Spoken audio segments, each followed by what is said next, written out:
When they write their opinions, Supreme Court justices are supposed to be guided by precedent. Ditto for U.S. senators when they vote on Supreme Court nominations. Tonight, our resident historian, Chief Washington correspondent James Rosen shows us there are lots of precedents for the nastiness we see in this process that governs how we live our lives.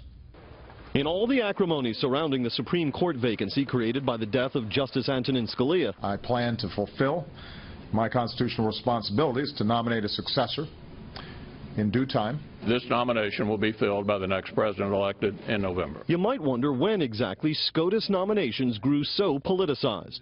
It is a high-tech lynching.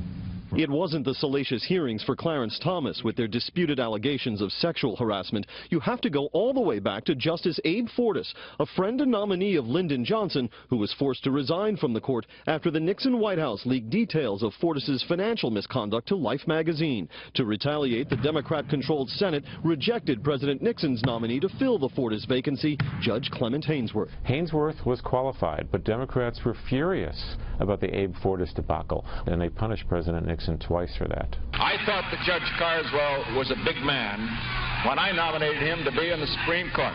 The Senate swiftly rejected Nixon's second choice, Judge Harold Carswell, who had a record of racist statements.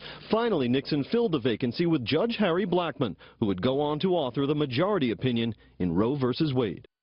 Robert Bork's America is a land in which women would be forced into back alley abortions.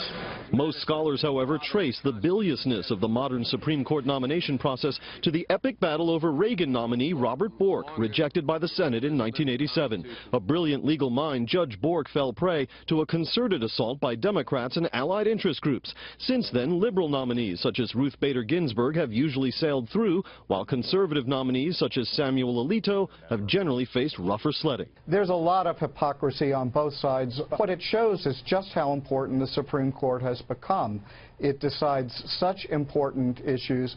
It is so closely balanced right now that neither side wants to give in.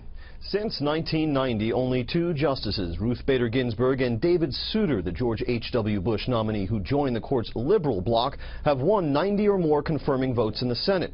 In the 30 years before that, 5 justices won 90 or more confirming votes, and 3 ascended to the High Court on the basis of simple voice votes. Brett? James, thank you.